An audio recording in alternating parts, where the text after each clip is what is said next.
ये है अफगानिस्तान, जो कि बहुत जल्द पूरी दुनिया को हैरान करने वाला है। किसी ने सोचा भी नहीं था कि बरसों से गरीबी, भूख और वॉर में घिरा हुआ अफगानिस्तान ऐसा कुछ अचीव कर सकता है। अफगानिस्तान दुनिया की सबसे बड़ी आर्टिफिशियल नहर बना रहा है, जो अफगानिस्तान की तकदीर बदल देगी। 285 किलोमीटर लंबी और 500 फीट चौड़ी इस नहर का नाम है कॉश टेपा कैनाल। इस नहर को बनाने के लिए अफगान गवर्नमेंट ने किसी से कोई एड, कोई इक्विपमेंट या कोई इंजीनियर्स नहीं दिए। और आज जब आप ये वीडियो देख रहे हैं तो करीबन 100 किलोमीटर तक इस नहर की खुदाई भी हो चुकी है। लेकिन अफगानिस्तान को आखिर इतनी लंबी नहर बनाने की जरूरत क्या पड़ी, और एक्सपर्ट्स ये क्यों कह रहे हैं कि ये प्रोजेक्ट अफगानिस्तान को इकोनॉमिकली ट्रांसफॉर्म कर देगा? आइए जानते हैं इन सब सवालों के जवाब। सच ये है कि इस वीडियो में सबसे पहले हम अफगानिस्तान की ज्योग्राफी को समझते हैं। अफगानिस्तान एक मुकम्मल लैंड लॉक्ड कंट्री है, मतलब उसके किसी हिस्से के साथ कोई समुंदर नहीं लगता। अफगानिस्तान के ईस्ट में पाकिस्तान है, वेस्टर्न साइड पर ईरान है, नॉर्दर्न साइड पर तुर्कमेनिस्तान, उज्बेकिस्तान और ताजिकिस्तान है, जबकि नॉर्थ ईस्ट में अफगानिस्तान एक छोटा सा बॉर्डर चाइना के साथ भी शेयर करता है। तो अफगानिस्तान मुकम्मल तौर पर दूसरे कंट्रीज में घिरा हुआ है। अफगानिस्तान की 80% वाटर सप्लाई इधर हिंदू कश के बर्फ से ढके पहाड़ों से आती है। अफगानिस्तान में 4 बड़े दरिया हैं, जिनसे अफगानिस्तान को पानी मिलता है। अफगानिस्तान की 40% वाटर सप्लाई हेलमंद रिवर से आती है, जो हिंदू कश से शुरू होता है और पूरे अफगानिस्तान को क्रॉस करते हुए फिर ईरान अफगानिस्तान बॉर्डर पर ब्रांच आउट हो जाता है। ये दरिया आजकल ईरान और अफगानिस्तान में एक पॉलिटिकल टेंशन का कॉज बना हुआ है, बिकॉज अफगानिस्तान इस रिवर पर यहाँ पर एक डैम बना रहा है और ईरान के अकॉर्डिंग इस डैम से हमून के सारे एरिया पर बहुत बुरा असर पड़ेगा। फिर दूसरे नंबर पर आता है अमू दरिया, जिसे इंग्लिश में द ऑक्सस रिवर भी कहते हैं। रिवर ऑक्सस सेंट्रल एशिया का सबसे लंबा दरिया है। ये नॉर्दर्न पाकिस्तान और सेंट्रल एशिया के बीच पामीर माउंटेन रेंज से शुरू होता है और फिर अफगानिस्तान ताजिकिस्तान बॉर्डर से गुजरता हुआ तुर्कमेनिस्तान में एंटर होता है और फिर उज्बेकिस्तान को क्रॉस करते हुए एरल सी में जाकर गिरता है। यही वो रिवर है जिसपे कॉश टेपा कैनाल बनाई जा रही है, जिसे हम अभी आगे जाके वीडियो में डिस्कस करेंगे। इसके अलावा फिर अफगानिस्तान की बाकी वाटर सप्लाई काबुल, हरीरूद और पंज रिवर से आती है। अफगानिस्तान दुनिया के उन चंद कंट्रीज में से है जिसका 70% एरिया पहाड़ों से कवर्ड है। अफगानिस्तान के सदर्न रीजन में ईरान और पाकिस्तान बॉर्डर के साथ रेगिस्तान है, तो बेसिकली कंधार से नीचे ये सारा एरिया डेजर्ट है।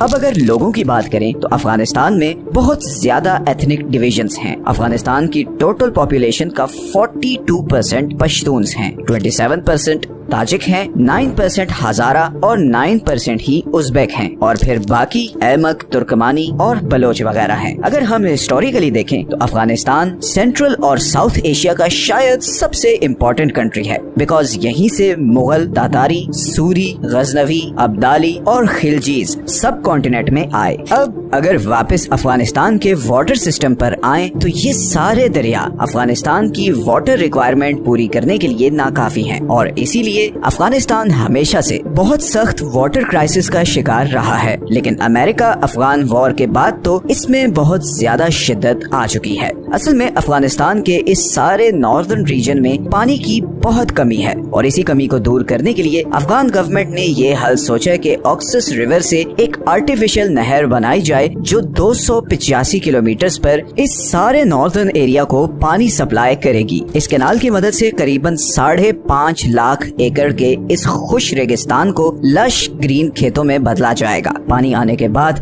यहाँ पर गेहूं और दूसरे कई अनाज उगाए जाएंगे, बल्कि अफगान गवर्नमेंट तो ये एक्सपेक्ट कर रही है कि 2028 तक अफगानिस्तान यहाँ पर उगाई गई 50% वीट दूसरे कंट्रीज को एक्सपोर्ट कर रहा होगा। ये प्रोजेक्ट मार्च 2022 में शुरू हुआ। इसकी इनिशियल कंप्लीशन डेट तो 2028 थी, मगर जिस स्पीड से इस पर काम हो रहा है, एक्सपर्ट्स के मुताबिक 2025 में ही ये कैनाल कंप्लीट हो जाएगी। ये प्रोजेक्ट इतनी जबरदस्त प्लानिंग के साथ किया जा रहा है कि बड़े बड़े वेस्टर्न इंजीनियर्स और एक्सपर्ट्स हैरान रह गए हैं। इस प्रोजेक्ट को 3 फेजेस में डिवाइड किया गया है। पहले और दूसरे फेज में इस सारे रूट पर खुदाई की जाएगी और अभी तक 100 किलोमीटर के एरिया पर खुदाई कंप्लीट हो चुकी है। ये खुदाई करने के लिए 200 लोकल कॉन्ट्रैक्टर्स को हायर किया गया है और करीबन 7000 हॉल ट्रक्स एंड एक्सकेवेटर्स से काम लिया जा रहा है और ये सारा प्रोसेस जबरदस्त तरीके से मैनेज हो रहा है। ट्रक्स और एक्सकेवेटर्स लाइन में खड़े होते हैं। एक्सकेवेटर मिट्टी उठाकर ट्रक में डालता है।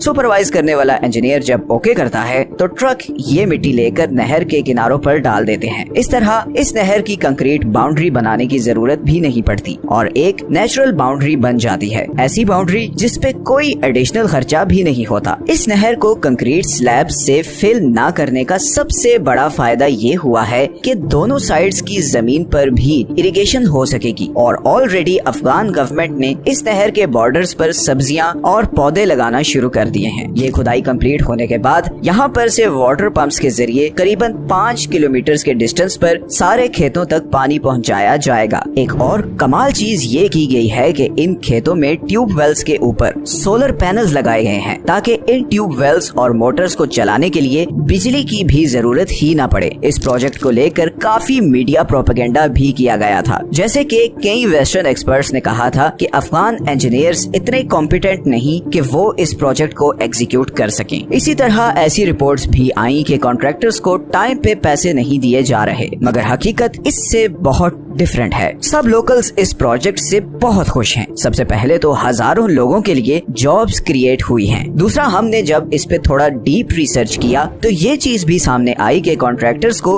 अगर टाइम पे पैसा ना मिलता तो ये प्रोजेक्ट इतनी स्पीड से आगे बढ़ता ही नहीं। इसके अलावा जौजजान, बल्ख और फरियाब प्रोविंस में रहने वाले भी बहुत ज्यादा खुश हैं क्योंकि अब उनके एरिया में पानी आएगा जिसके बाद वो खेती बाड़ी कर सकेंगे, खाना उगा सकेंगे और पैसा कमा सकेंगे। इस प्रोजेक्ट पे अभी तक सिर्फ एक प्रॉब्लम आई है और वो है तुर्कमेनिस्तान और उज्बेकिस्तान का इस रिवर पर क्लेम। इन दोनों कंट्रीज ने इस प्रोजेक्ट पर बहुत से क्वेश्चंस उठाए हैं कि कैसे ये नहर इन दोनों कंट्रीज में इस दरिया से आने वाली वाटर सप्लाई को 50% तक कम कर देगी। अफगान गवर्नमेंट और इन दोनों कंट्रीज में इस इशू पर बातचीत चल रही है। तालिबान इन दोनों कंट्रीज को कन्विंस कर रहे हैं कि अलमाती एग्रीमेंट ऑफ 1992 के अकॉर्डिंग अमू दरिया पर अफगानिस्तान का भी राइट है और अगर तुर्कमेनिस्तान अपने फायदे के लिए इस रिवर पर कराकुम कैनाल बना सकता है तो अफगानिस्तान क्यों नहीं। कराकुम कैनाल दुनिया की सबसे बड़ी नहर है और इसे तुर्कमेनिस्तान ने 1988 में बनाया ताकि ऑक्सस रिवर से पानी लेकर कराकुम डेजर्ट में इरिगेशन की जा सके। इस कैनाल की वजह से तुर्कमेनिस्तान ने इस पूरे रेगिस्तान को सरसब्ज खेतों में तब्दील कर दिया और ऐसा ही कुछ अफगानिस्तान भी करना चाहता है। अब यहाँ पर एक और इंटरेस्टिंग चीज ये भी है कि उज्बेकिस्तान और तुर्कमेनिस्तान अफगानिस्तान के लिए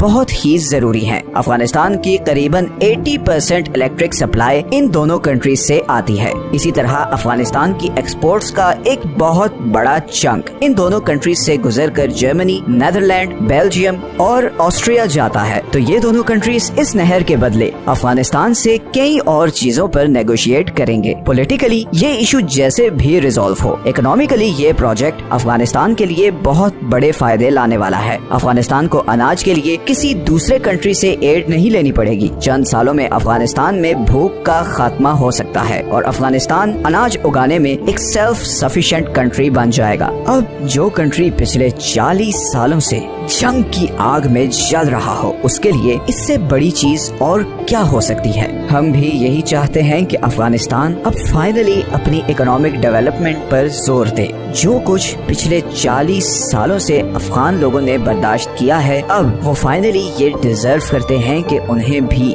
थोड़ा सुख मिले। ये है वो सारे सोर्सेज जहां से हमने इस वीडियो के लिए कंसल्ट किया है। आपसे रिक्वेस्ट है कि इस चैनल को सब्सक्राइब जरूर कर लें ताकि आपको हर नई आने वाली वीडियोस के नोटिफिकेशंस मिलते रहें। नीचे कमेंट्स में अपनी ओपिनियन जरूर शेयर करें। मिलते हैं नेक्स्ट वीडियो में एक और इंटरेस्टिंग टॉपिक के साथ। अल्लाह हाफिज।